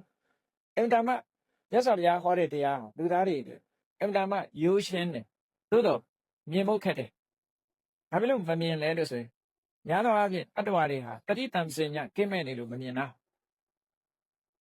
အမှတ်တမဲ့နေတတ်တဲ့ဝါဒနာကြီးကရှိတယ်ငါဟာဆိုတဲ့အတွေးတွေလွှမ်းမိုးပြီးတော့အမှတ်တမဲ့နေအမှတ်တမဲ့နေသည့်အတွက်ကြောင့်ရိုးရှင်းနေတော့လဲခက်ခဲနေတတ်တယ်ပေါ့အေးကောင်းပြီရိုးတွေဟာလွန်ခဲ့တဲ့ဘဝတုန်းကလှုပ်တဲ့နာနဲ့မလှုပ်တဲ့နာမသိခဲ့ကြဘူးမသိသည့်အတွက်မသိတော့ဘာဖြစ်လဲလှုပ်ပြီးလှုပ်ရစုပ်တယ်ကောင်းတာလဲလှုပ်တာပဲမကောင်းတာလဲလှုပ်အဲ့တော့မသိတာကအဝိဇ္ဇာလှုပ်ပြီးလှုပ်ရလှုပ်ထားတာသင်္ခါရဒီလိုဆိုတာနော်ဟုတ်ပြီလှုပ်လိုက်ရင်သစ္စာဆိုတာလာတာပဲလေအကျိုးတစ်ခုကတော့ဖြစ်လာလှုပ်ပြီးလှုပ်ရလှုပ်လိုက်တယ်လှုပ်လိုက်တော့အကျိုးတစ်ခုပေါ်ထွက်လာတယ်သင်္ခါရပစ္စယဝိညာဏဘဝတစ်ခုအစပြုတ်လာအသိစိတ်တွေတရေစိတ်လေးကစတရေစိတ်လေးစလိုက်တာနဲ့သူနဲ့တွဲဖက်လာတဲ့ရုပ်တည်နာတွေပါလာတယ်ဝိညာဏပစ္စယနာမရူပဟောရုပ်တည်နာတွေကကြီးထွားလာတဲ့အခါကျတော့ရုပ်နာတွေပါလာပြီဆိုတော့ရုပ်နာတွေကြီးထွားလာတဲ့အခါဘာတွေဖြစ်တုံးဆိုဆက်သွယ်ရေးအင်္ဂါရက်တွေပါလာနာမရူပပစ္စယတလာရဲ့ဆက်သွယ်ရေးအင်္ဂါရက်ဘယ်တစ်ခုရှိတုံးဆို6ခုရှိစာလုံးမမှတ်တတ်ရင်ကိုမြန်မာလိုပဲမှတ်မျက်လုံးရဲ့နှာခေါင်းနားရဲ့နှာခေါင်းရဲ့လျှာရဲ့နော်ကိုယ်ရဲ့စိတ်မျက်စိနားနာလျှာကိုယ်စိတ်အဲ့ဒါကိုတလာရဲ့ရဏလို့ခေါ်ရုပ်နာတွေထဲမှာအားပါလာတော့မျက်စိပါလာတယ်နားပါလာတယ်နှာခေါင်းပါလာတယ်လျှာပါလာတယ်ကိုယ်ပါလာတယ်စိတ်ပါဟောကဲမျက်စိပါလာတော့ဘာဖြစ်မျက်စိပါလာတော့ဉာဏ်စရာအာယုန်နဲ့ဆက်သွယ်လာနားပါလာတော့အတန်နဲ့ဆက်သွယ်လာနှာခေါင်းပါတော့အနတ်နဲ့ဆက်သွယ်လျှာပါတော့အရသာနဲ့ဆက်သွယ်ခန္ဓာကိုယ်ပါလာတဲ့အခါကျတော့အထီးအတွေ့အာယုန်နဲ့ဆက်သွယ်စိတ်ပါလာတော့အတွေ့အာယုန်နဲ့ဆက်သွယ်လာဟောပြင်မဲ့ကအာယုန်နဲ့ဆက်သွယ်လာတာပဲလေလူဆိုတာဒီတိုင်းပဲအဲ့ဒါကိုပြောတာဆက်သွယ်မှုရလာတာတလာရဏပစ္စယဖတ်တော့အာယုန်နဲ့ထိတွေ့လာခဲ့မျက်စိနဲ့အဆင်းနားနဲ့အတန်နော်လျှာနဲ့အရသာနှာခေါင်းနဲ့အနတ်လျှာနဲ့အရသာခန္ဓာကိုယ်နဲ့အထိတွေ့အသိစိတ်နဲ့သိစရာအာယုန်ဒါတွေကဆက်သွယ်လာတဲ့အခါကျတော့ဘာဖြစ်လဲအာယုန်နဲ့ပတ်သက်တဲ့အတွေ့အကြုံတွေရခံစားမှုလို့ပြောရင်လည်းပြောအတွေ့အကြုံတွေရဝေဒနာဖတ်တာပစ္စယဝေဒနာဒါကိုစဉ်းစားကြည့်ပေါ့ဟုတ်မဟုတ်မျက်စိကမြင်လိုက်တဲ့အခါပြင်မဲ့အာယုန်နဲ့ကိုယ်စိတ်နဲ့ဆက်သွယ်မိသွားတဲ့အခါမှာခံစားချက်လေးတွေပေါ်လာကောင်းတဲ့အာယုန်လေးတွေ့လိုက်လို့ရှိရင်စိတ်ကပျော်သွားတယ်မကောင်းတဲ့အာယုန်ပေါ်လာလို့ရှိရင်စိတ်ကမပျော်ဟောစိတ်ထဲမှာခံစားမှုလေးတွေမတူညီတဲ့ခံစားမှုရိုးနေတဲ့အာယုန်တွေ့ရင်လည်းဘာမှမဖြစ်ဟာကြုံနေကြအာယုန်ကြအဲ့တော့ပျော်သွားတယ်ဆိုတာသောမနတဒုက္ခဝေဒနာ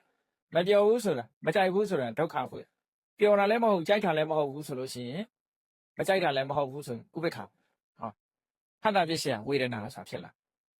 ဒါလူတဘာဝသရဝါတွေမှန်သမျှဒီတိုင်းညီပဲအကုန်လူတွေတင်မကဘူးသရဝါတွေလည်းဒီတိုင်းဒါကိုပြောတာပရိစ္ဆာသမုပ္ပါဒ်ကနော်သရေစိတ်လေးပေါ်လာတဲ့အခါယုတ်တိဏ္ဍတွေရလာတယ်ယုတ်တိဏ္ဍတွေရလာတဲ့အခါမှာဒီအာယုန်နဲ့ဆက်သွယ်တဲ့အင်္ဂါရက်တွေပါလာတယ်အင်္ဂါရက်6မျိုးပါလာတဲ့အခါဆက်သွယ်မှုတွေလှုပ်လာတဲ့အခါမှာအာယုန်ရဲ့ဒီအထီးအတွေ့အကြုံတွေရလာတယ်ကဲရလာတော့ဒီနေရာတွေရသလားလို့ဆိုတော့မရဘူးရလာတဲ့အခါမှာလူကဘာဖြစ်တယ်ကြိုက်တာလေးတွေးလို့ရှိရင်ထပ်လို့ခြင်းလားရှားခြင်းလားနောက်ထပ်အဲ့ဒါကိုတဏှာလို့ပြောတာ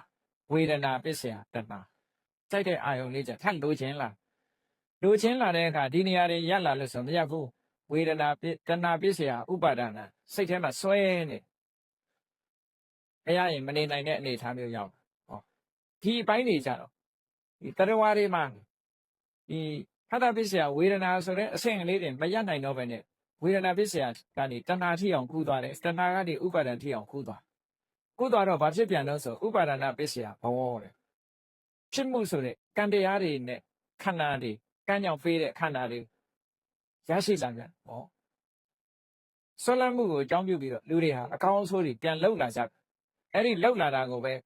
ကမ္မဘဝလို့ပြောတာလှုပ်လာလို့ခန္ဓာတွေရလာအဲ့ဒါကိုဥပပတ္တိဘဝလို့ပြောတာဒီနေရာဘဝတစ်ခုကိုတည်ဆောက်မှုဖြစ်သွားဘဝတစ်ခုတည်ဆောက်လာတဲ့အခါဘာဖြစ်တုံးဆိုဘဝပစ္စယဇာတိဝိဖွားခြင်းဆိုတာထပ်လာပြန်ဝိဖွားခြင်းလာရင်ဘာဖြစ်တယ်ဇာတိပစ္စယဇရာမရဏအိုခြင်းနဲ့တေခြင်းဆိုတာရှောင်လွဲလို့မရဘူးဒါပရိစ္ဆသမုပ္ပါဒ်ပဲလေဒီလိုစဉ်းစားတတ်လို့ရှိဒါအကြောင်းနဲ့အကျိုးဒါရှိလို့ဟိုဟာရှိ အမှန်မသိလို့လုံးပြီးလုံးရလှုပ်တယ်ဟောအမှန်မသိချင်းရှိနေသေးသမျှကာလပတ်လုံးလုံးပြီးလုံးရလှုပ်တာတွေလုံးနေအောင်မှာဆိုလိုတာကအဝိဇ္ဇာရှိနေသမျှသင်္ခါရရှိနေမှာပဲလို့ဒီလိုပြောတာစာလို့ပြောတော့အဲ့လိုပြောအရာပြောမယ်ဆိုရင်အမှန်မသိလို့လုံးပြီးလုံးရလှုပ်တယ်မသိလို့လုံးပြီးလုံးရလှုပ်အဲ့တော့မသိတာရှိနေသမျှလုံးပြီးလုံးရလှုပ်တာတွေလုံးနေမှာပဲလုံးပြီးလုံးရလှုပ်နေသမျှကာလပတ်လုံးဘဝဆိုတာဖြစ်လာဘဝဂရေစလာမှတော့နာနဲ့ယုတ်တွေရှိလာမှာနာယုတ်တွေရှိနေရင်တော့ organ တွေပါလာမှာပဲ organ တွေပါလာလို့ရှိရင်တော့ဆက်သွယ်မှုတွေဖြစ်လာပါဆက်သွယ်မှုတွေဖြစ်လာလို့ရှိရင်အာယုံရဲ့နဲ့ထိတွေ့ပြီးတော့ခံစားမှုတွေပေါ်လာမှာပေါ်လာရင်လိုချင်မှုတွေနောက်ကဆက်လာလိုချင်မှုတွေရှိလာရင်တွေ့တာမှုတွေနောက်ကလိုက်လာတွေ့တာမှုတွေရှိနေသမျှဘဝမှာကြိုးစားအထောက်မှုဆိုတဲ့ကမ္မဘဝတွေရလာတဲ့ခန္ဓာလို့ဆိုတဲ့ပပ္ပတိဘဝတွေဖြစ်ဘဝကြီးတစ်ခုကဖြစ်နေဥမှာပဲဒီသဘောတွေကိုပြောတာနော်ဒါပရိစ္ဆသမုပ္ပါဒ်ကိုလက်လန်းနေတယ်လို့ဆင်ញင်စဉ်းစားကြည့်ဘဝဒီတိုင်းဖြစ်နေတာဆင်ញင်စဉ်းစားကြည့်ရအဲ့တော့ဆင်ញင်စဉ်းစားကြည့်တော့ဒီလိုစဉ်ဆက်မပြတ်ဖြစ်ပြီးနောက်ဆုံးမှာဇာတိပစ္စယဆရာပရဏံကိုချင်းတိတ်ချင်းဆိုတဲ့ဒီဒုက္ခနဲ့ပဲဘဝတစ်ခုကအဆုံးတတ်တယ်လို့ဆိုတော့ဒါကြီးကိုရပ်ပစ်ခြင်းဘယ်လိုလုပ်ဒါကြီးကိုရပ်ပစ်ခြင်းနောက်ကြောင်းပြန်ကျင်လိုက်မွေးဖွားတာရှိနေသမျှအိုရာသေးတာရှိပါအဲ့တော့အိုရာသေးတာမရှိအောင်ဘာလုပ်ဇာတိမရှိအောင်လုပ်မွေးဖွားတာမရှိအောင်ဒါပြင်မွေးဖွားတာမရှိအောင်ဘာလုပ်ကမ္မဘဝဆိုတာမဖြစ်အောင်ပေါ့ကံတရားတွေမဖြစ်အောင်ကမ္မဘဝမရှိရင်မရှိအောင်ဘာကိုဖယ်ရမလို့ဆိုဥပါဒံဖယ်ရဒါပြင်ဒီဥပါဒံကိုမဖြစ်အောင်ဘာကိုဖယ်ရမလို့ဆိုတဏှာကိုဖယ်ရဒီလိုဆိုလို့တယ်အစဉ်လိုက်ဆက်ပြီးတော့သွားတာနောက်ဆုံးမှာအဝိဇ္ဇာမရှိတော့ဘူးဆိုမှသင်္ခါရဆိုတဲ့တရားတွေလည်းမရှိတော့ဘူးဆိုတဲ့အဓိပ္ပာယ်ရအဲ့ဒါလို့အကြောင်းနဲ့အကျိုးဆက်သွယ်ပြီးတော့အခုလိုခွင်းဆက်ကြီးဖြစ်နေတာတဏှာမှာပရိစ္ဆသမုပ္ပါဒီလေပတ်နေတယ်ဆိုတဲ့အဓိပ္ပာယ်ပဋိစ္စသမုပ္ပါဒလို့ဆိုတဲ့အဓိပ္ပာယ်ကပဋိစ္စဆိုတာအကြောင်းတစ်ခုကိုဆွဲပြုပြီးတော့သမုပ္ပါဒအကျိုးတရားတွေကိုထုတ်လုပ်နေတဲ့အကြောင်းတရားတို့မို့ထုတ်လုပ်ခြင်းလို့ဒီလိုအဓိပ္ပာယ်ကြပဋိစ္စသမုပ္ပါဒဆိုတာအကြောင်းတရားကိုပြောတာ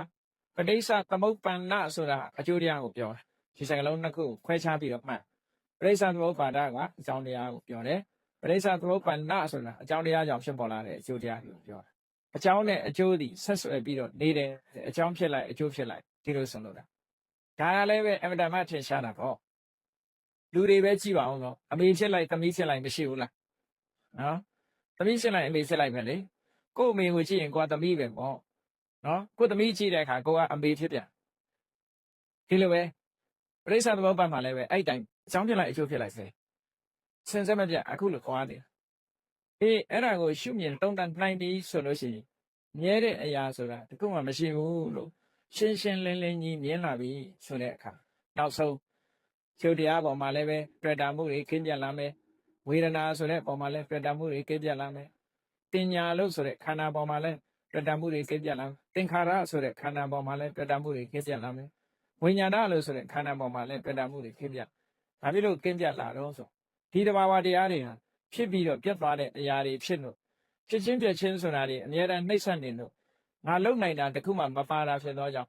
နေတံဖမဒါငါဟာလည်းမဟုတ်ဘူးနေသောဟမတမိငါလည်းမဟုတ်ဘူးနမေသောအတ္တငါရဲ့အတ္တလည်းမဟုတ်ဘူးလို့ဝိပဿနာဉာဏ်နဲ့မှန်ကန်ရှုမြင်နိုင်ပါခုနကတွေ့တာမှုဆိုရှော့ချနိုင်မှာဖြစ်တယ်တွေ့တာမှုကိုရှော့ချနိုင်မှစိတ်နှလုံးပူပန်မှုဆိုတာတောက်ခဲမှာဖြစ်နေတော့တွေ့တာမှုရှိနေသေးသမျှကာလပတ်လုံးစိတ်ပူပန်မှုဆိုတာဘယ်တော့မှပျောက်မှာမဟုတ်ဘူးတဲ့အဲ့တော့စိတ်ပူပန်မှုကနေလွတ်မြောက်အောင်ကျင့်ဆောင်ဖို့ဆိုလို့ရှိရင်ဘာကိုလုပ်ရမှာတော့ဆိုရင်တွေ့တာမှုဖယ်ရတွေ့တာမှုကိုဖယ်ခြင်းရင်ဘာလုပ်ရအမှန်တွေ့တာတဲ့အရာတွေကိုအမှန်သိအောင်ဆင်ញင်သုံးသပ်တတ်တယ်လို့ဆိုလိုတာဆင်ញင်သုံးသပ်လို့အမှန်သိပြီဆိုလို့ရှိရင်တွေ့တာမှုတွေမရှိတော့တွေ့တာမှုမရှိဘူးဆိုလို့ရှိရင်တောကမလာတော့တောကမလာရင်စိတ်နှလုံးပူပန်မှုဆိုတာမလာတော့ဘူးလို့ဒီလိုအကြောင်းကျိုးဆက်နေတဲ့သဘောတွေကြည့်ပြီးတော့ဘုရားမြတ်စွာဘုရားပံကန်တဲ့จิตတဲ့တစ်ခုကိုဟောကြားညွှန်ပြတာဖြစ်ပါတယ်။တန်ရုပ်ပါဠိတော်မှာလာတဲ့အတုတဝါတုတ်ကြည့်မယ်ဆိုလို့ရှိရင်မြတ်စွာဘုရားဒီအတိုင်းညွှန်ကြားဆုံးမထားတာဖြစ်လို့ဘုန်းကြီးတို့တွေဒီလမ်းကလွဲပြီးတော့စိတ်ပူပန်မှုတွေကိုကြောက်ကဲအောင်လုပ်နိုင်တဲ့နီလန်းဆိုတာတခြားမှာမရှိဘူးဒီလမ်းတစ်လမ်းပဲရှိတယ်။ဒါကြောင့်မို့စိတ်အေးချမ်းသာစွာနှလုံးစိတ်ဝမ်းအေးချမ်းစွာနေခြင်းမီဆိုလို့ရှိရင်တော့စိတ်ပူပန်မှုကိုဖြစ်စေတတ်တဲ့ တဏှာကိုလျှော့ချရမှာဖြစ်ပါတယ်တဏှာကိုလျှော့ချဖို့အတွက်အမှန်အကန်သိဖို့တွေ့တာမှုမဖြစ်လာအောင်အမှန်ကန်သိဖို့ဝိပဿနာဉာဏ်ဖြစ်အောင်ကြိုးစားကြရမှာဖြစ်ပါတယ်ဒီနည်းတိုင်းကြင်ကြံကြုတ်ကုန်အားထုတ်ခြင်းဖြင့်သာလေစိတ်နှလုံးပူပန်မှုတွေကိုမဖြစ်အောင်ကျင့်ဆောင်နိုင်ကြမှာဖြစ်တယ်လို့ကိုယ်စီသဘောကျပြီးတော့စိတ်နှလုံးပူပန်မှုကင်းအောင်ကျင့်ကြံကြုတ်ကုန်အားထုတ်တော်မူနိုင်ကြပါစေကုန်သတည်း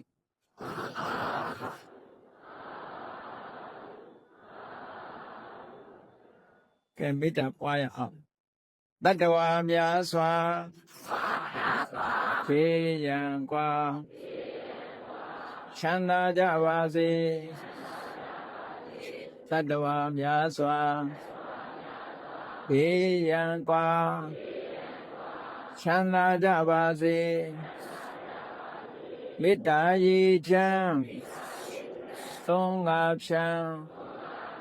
ငြိမ်းချမ်းကြပါစေမေတ္တာရည်ချမ်းသုံးငါဖြံငြိမ်းချမ်းကြပါစေ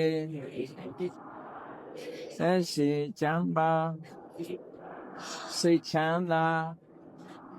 တို့ရဆန္ဒပြည့်ပါစေဆက်ရှိချမ်းပါစိတ်ချမ်းသာတို့ရဆန္ဒပြည့်ပါစေဓမ္မောတရံပိဝိတဝါဒဝိသာတဗ္ဗေတမုဟတံအာဇရံပရာတိတိဘဝံနိဗ္ဗာနံယန္တုတာရောဓမ္မောတရံလောဘဒေါသမောဟစိတ်တောင်းကင်းပြောက်ကြည်တရားစေကိုပိဝိတဝါဝန္တာရှင်ပြတောက်ကြရအနာကြရကုန်သောကြောင့်ဝိသာတဗ္ဗေပူဇာညစ်တောင်ကိလေသာဆေယတောဟူသမျှတို့သည်တမုဟတပိဉ္ကြဘက်တွင်ရေမတင်တဲ့ကဲ့သို့ကင်းစင်တွင်ပြောင်းပေပြောင်းအောင်ပဲပြောင်းအပ်ကုန်သည်ဟွန်တုစင်စစ်မသွေဖြစ်ကြပါစေကုန်တည်းအာဇရမရံအိုခြင်းလဲကွာနာခြင်းလဲကင်းသေးခြင်းလဲရှင်းထသောဒီဒီဝဝံကိလေသာကိုဘုခသိင်ကင်းကြီးရာအစိတ်ဖြစ်ပေထသောနိဗ္ဗာန်ဟုခေါ်အေးမြူတော်သို့သာရောတရားချစ်ခင်စိတ်ကောင်းဝိညာသူတော်စင်အများတို့သည်ယန္တုပါရမီအစဉ်စဉ်မြင့်လည်းမြင့်၍မလင့်ပုံသည်ဆက်ရောက်တော်မူကြပါစေကုန်တည်း